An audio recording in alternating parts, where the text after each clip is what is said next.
um, it's kind of heartwarming in one way, and but we're trying to make sure that we do things in the right order. And so, as I mentioned, as I was walking up here, it felt kind of like a maze, just because our rows aren't nice and tidy like they used to be, and closer together. So anyway, I'm glad you're here, and I want to introduce myself to maybe those who don't know me.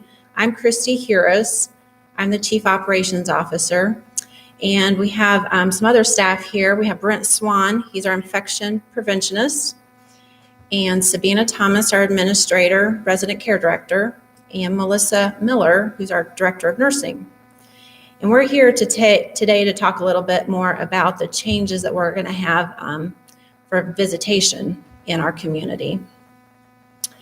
As announced yesterday in the memo, the purpose of our meeting today is to update you on the newest state and federal guidelines as they relate to allowing visitors into our community.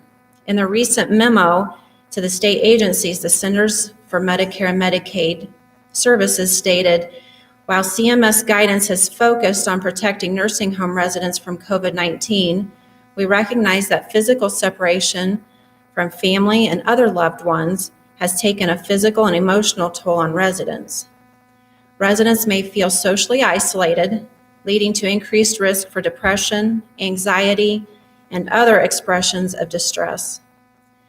Residents living with cognitive impairment or other difficulties may find visitor restrictions and other ongoing changes related to COVID-19 confusing or upsetting.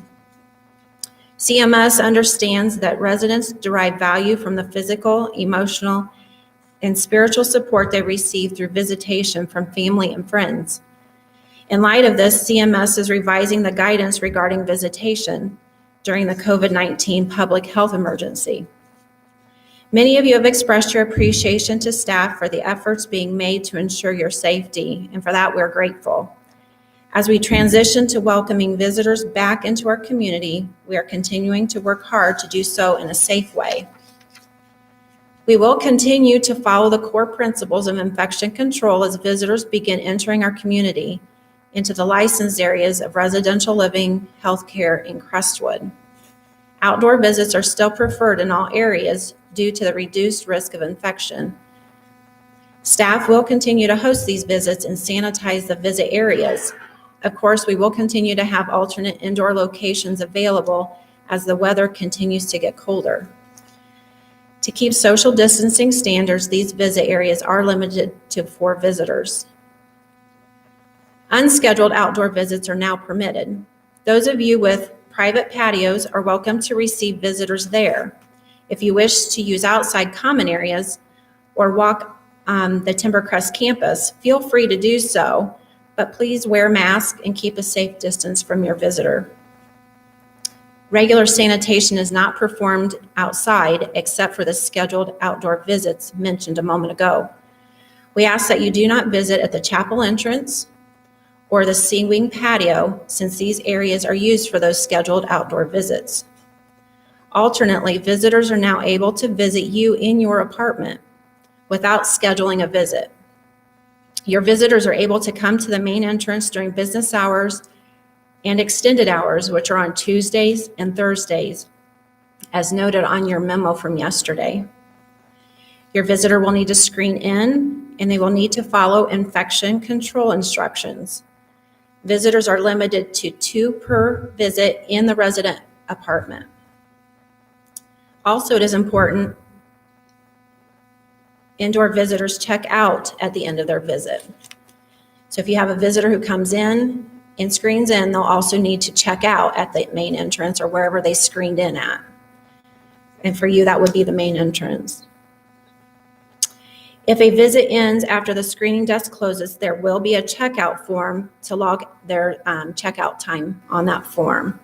If you expect more than 2 visitors, you're able to reserve a lounge through the front desk for your visit and have up to 4 visitors in that space. Again, that's to keep social distancing standards. C Lounge and half of G Lounge are used as the alternate indoor locations for those scheduled outdoor visits. So you won't be able to reserve those lounges for any of your personal visits. Due to the size of our building and staff limitations, visitors will be provided sanitation kits to use to clean the high-touch surface areas in your apartment when their visit ends. This will help ensure your home is sanitized at the end of each visit. Lounges and public areas will continue to be sanitized by Timbercrest housekeeping staff. Residents in quarantine, as a reminder, will not be able to receive visitors during a quarantine period. This has not changed. Your help in informing your family and friends will be important should you need to be in quarantine. Outside doors, except the main entrance and the healthcare entrance, will remain locked and accessible from the outside, and not accessible from the outside. Let me reread that again. Outside doors, except for the main entrance and the healthcare entrance, will remain locked. These doors will be accessible from the outside during visiting hours.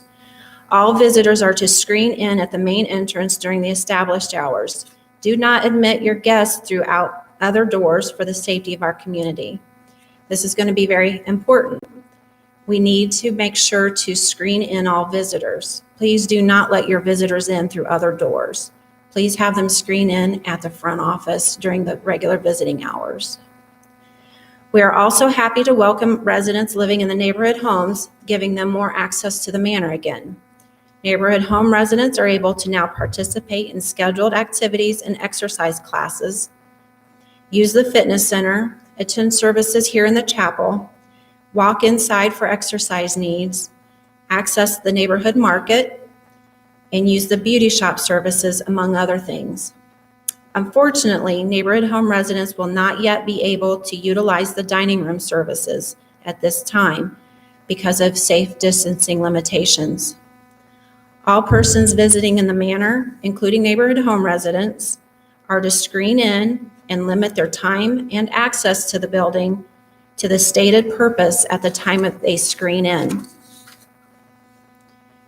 So if they're going to indicate they're coming to see you, they need to come see you and then exit the building the same way they came in and not visit several other people at the same time.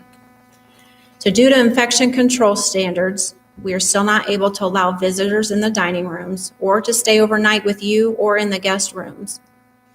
If you wish to eat a meal with your guest, you may do so in the privacy of your apartment, in a reserved lounge, or outside. Opening up your home to visitors is a big step, one that we take seriously and are glad to help facilitate in the safest way we can. You and your guests will play a big part in keeping our community safe.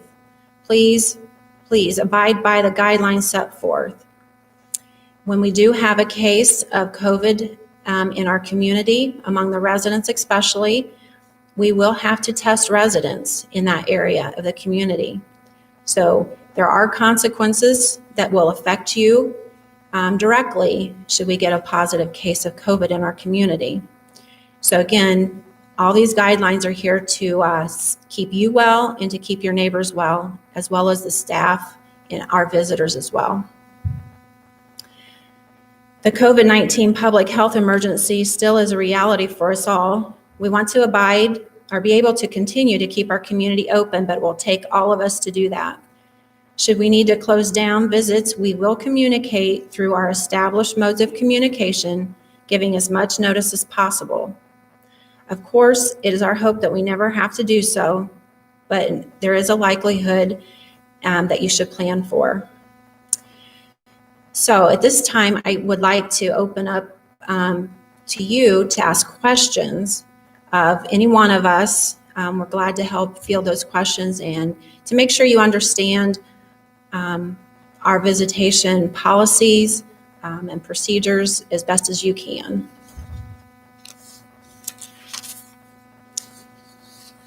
Mary? Is there a time limit on the visitation? The only she's asking if there's a time limit on the visitation. The only visitation that has a time limit is the outdoor visits that are scheduled. So those visits that we've been having outside, those are the only ones that have a time limit of 1 hour. If you invite someone into the building or an alternate location outside, there is no time limit.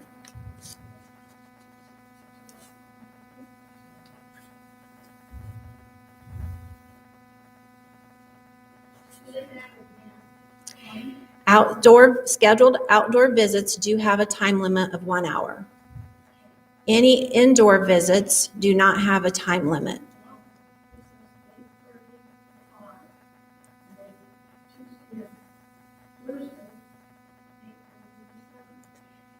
Those hours are the hours that someone's available to screen in your guest. So they would have to be screened in before that screener leaves for the day. Okay?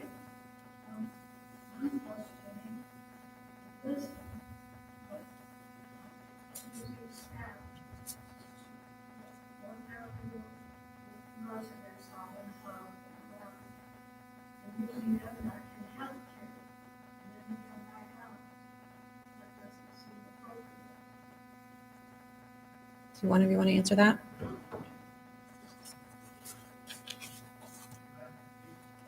Sure.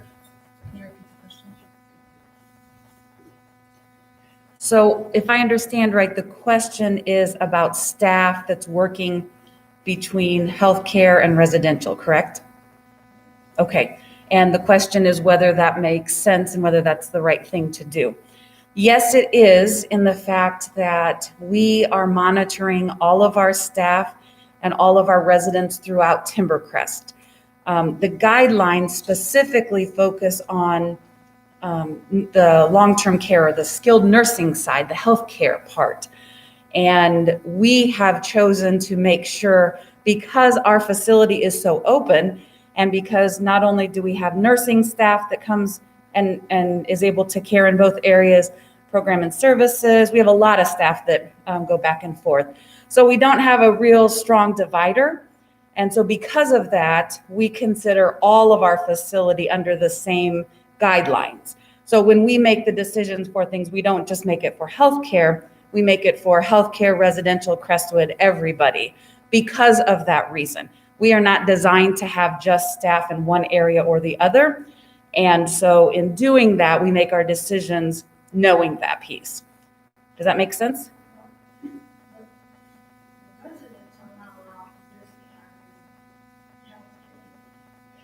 They are now, yes. So you would be able to visit someone in healthcare from residential. The question was if residents are able to visit back in healthcare from residential. Yes, and what you would need to do is screen at the front desk and then come and designate who you would be coming to visit. So we couldn't have somebody going and visiting multiple rooms, but just to identify who you would be coming to visit, and then going to that person's room, visiting with them, and then coming back. And we have been, over the last maybe month or so, we have allowed, if a resident has a family member that lives in healthcare or Crestwood, we have allowed for them to be coming back. So now we're adding it to where other people are able to. Okay. Alma?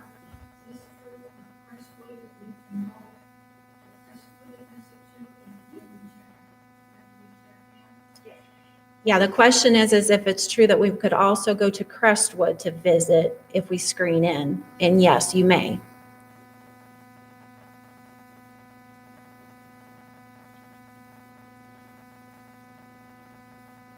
Any other questions? Will the dining rooms be open 7 to 7 for people that aren't regularly having to be on schedule? I think the question is, will the dining rooms be open for residents in the manor who do not have meals contracted? Is that correct? Okay. Yes. Anyone in the manor who wishes to reserve a meal, regardless if you have a contract for a meal or not, may do that. We're just at this time not able to have outside visitors and neighborhood home residents come in for a meal.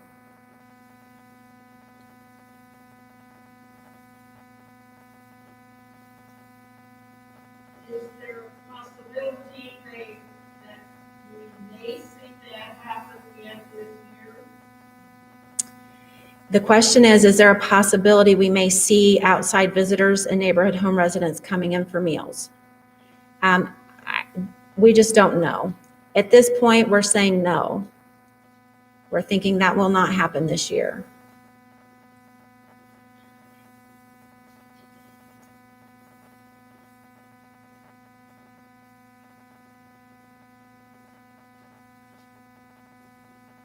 Any other questions?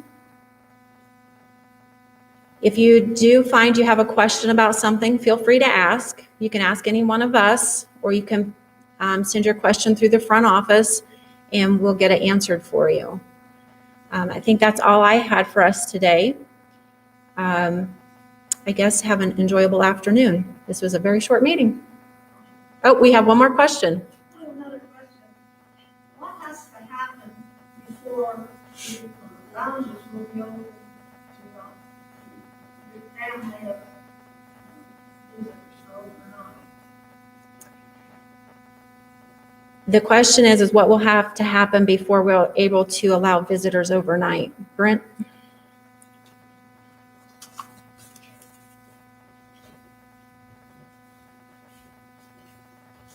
So the overnight visits and the lounges, things like that, would be predicated upon the availability of a vaccine, probably, or some kind of increased guidance where that is openly acceptable by the federal government. So we're quite a ways removed from that, I would assume. Really, this is probably the new norm. I mean, settle into some variation of this. So it's hard to say 30, 60, 90 days out what it's going to be like, but the next step of opening up will probably be when vaccines become available. So that's kind of where we're at. And I guess the one thing we didn't talk about, we talked about in the other meeting too, all of this visitation and all this is predicated upon no new cases within 14 days here in the facility. So, I mean, even though we're open today and we're going to be open tomorrow, if a resident pops positive on Friday, Saturday, Sunday, it starts that 14-day bringing it back in so we can contact trace everything out there. And that's just kind of so we can circle the wagons, reevaluate, see who all was in contact with who, backtrack it, and do all the paperwork that way. So what's true today might not be true tomorrow. So that's kind of going back to the lounge thing. I don't know, but I would assume that the next step of normal, the next increase will be after the production of some kind of vaccine.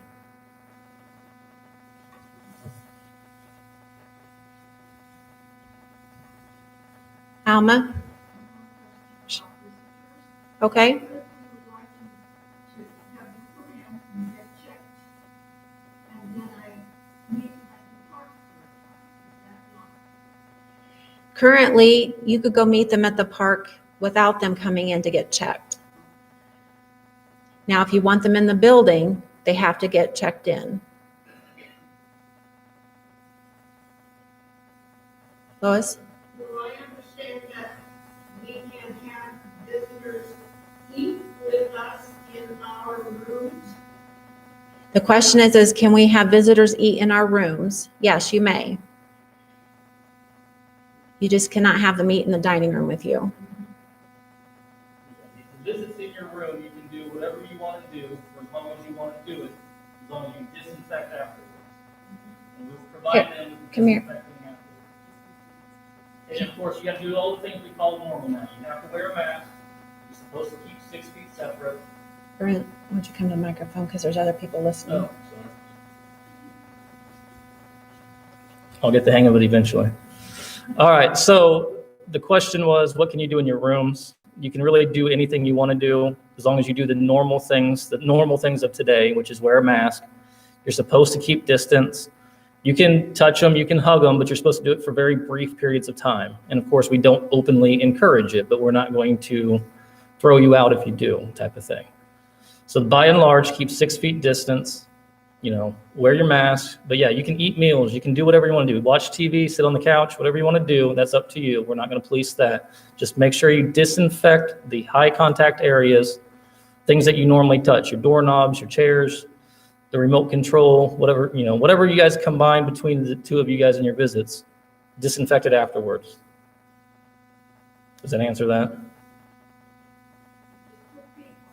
Just 2 people at a time, you plus 2 people. And that's just due to most of the apartments, by and large, are small enough. Yes, there's bigger ones, there's smaller ones, but 2 feet or 2 people visiting at a time should be more than enough to maintain spacing. If you have larger crowds, you can use the lounges. She kind of touched on that briefly. Call up front, schedule a lounge up there, and you guys can have, what is it, up to 4? 4 visitors, 4 plus 1 for that. And if it's bigger than that, call up front, schedule something outside. You can have bigger than that. So they'll work with you. Anything else? Uh-oh. Yes, ma'am.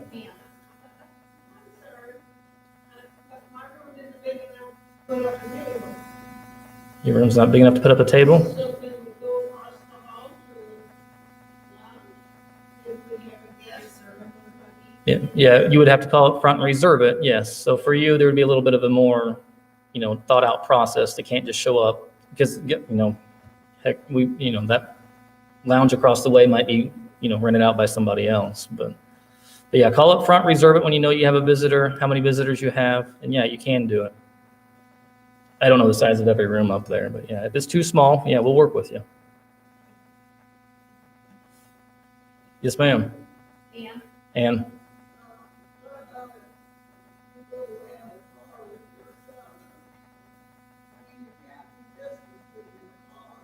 right. No, so it's one of those things. Wear your mask. She was asking about, so if you go out in the countryside in a car, if you go to wherever, to a doctor's appointment, anywhere out in a vehicle, how can you maintain social distancing? Ideally, one would sit in the front, one would sit in the back. Secondly, you would always wear a mask.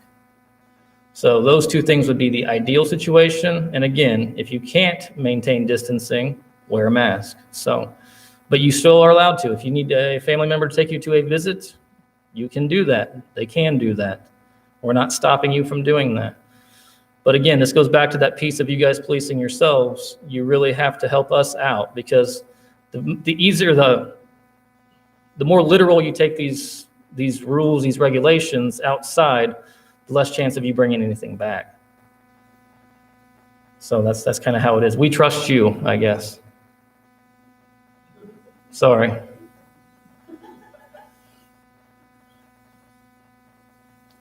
Anything else? It's yours.